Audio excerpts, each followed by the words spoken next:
Hello again, everybody. I'm Jeff Walliner, your host for the GBTA Academy TV segment, where today we're going to be talking about the GTP certification with my esteemed colleague Heather Trusty, who is our Director of Certification here at GBTA. Hi, Heather. Hi, Jeff. I'm very excited to be here today to discuss the first ever Global Travel Professional Certification Program.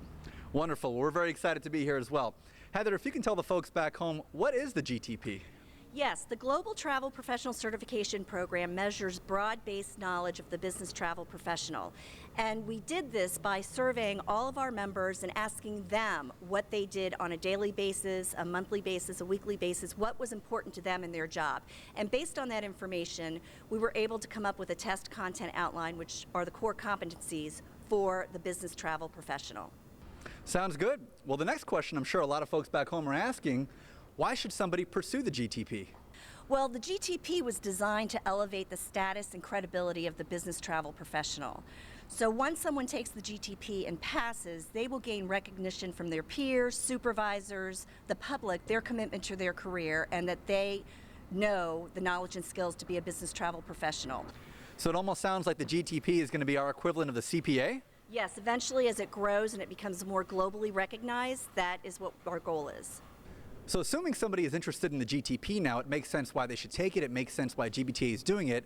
How does somebody actually go about it? Is there an application process? How does that work? We do have an application and it's online. Once you just can determine that you have the 3-year eligibility requirement, which again is buying or selling business travel services, go ahead and fill out the application online, and then we have a verification form where you document your experience that we can review.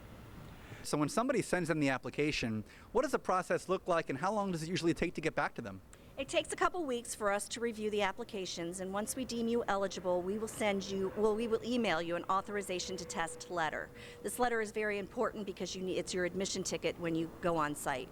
Great, so if somebody is deemed eligible and they get that good news via email that says, okay, now I can take the GTP, how does somebody go about preparing for the GTP? What are the steps? There's really no study method for any one individual because it's based on their experience in the industry. So the first thing I would do is take a look at the test content outline because that is the essence of the exam.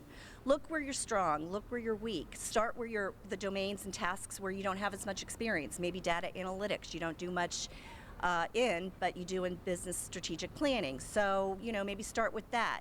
We have a list of suggested resources, certainly that you can use, and we've actually put the domain that they go with. So that could help you. We also have study groups forming. Maybe you have some resources that you might be able to use, talking to your colleagues. We also have a GTP study group in the hub. Now that people have had ample opportunity to prepare for the test and they're excited to come take it, and here they are in Boston, what can they expect?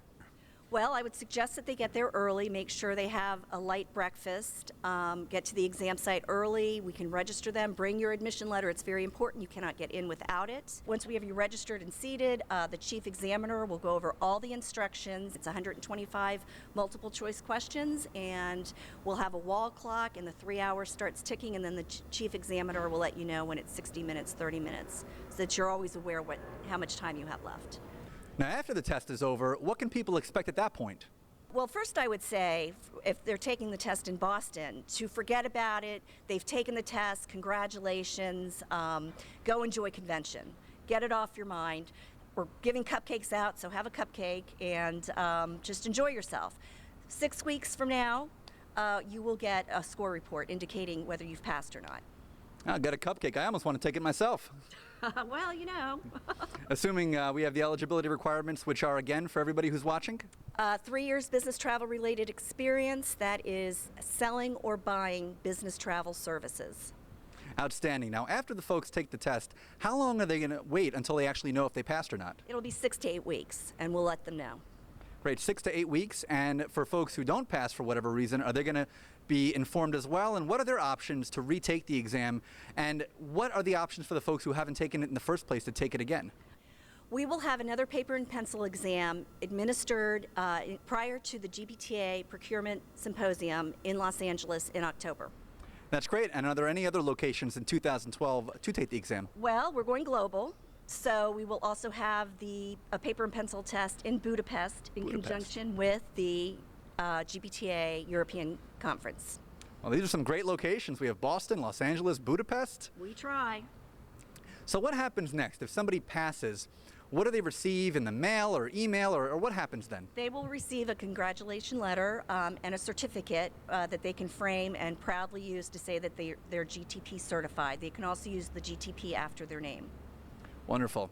All right, well, I want to thank you all for joining us today. I especially want to thank Heather for giving us this wonderful information about the GTP, and we look forward to seeing you all at convention and beyond. Thank you, Jeff.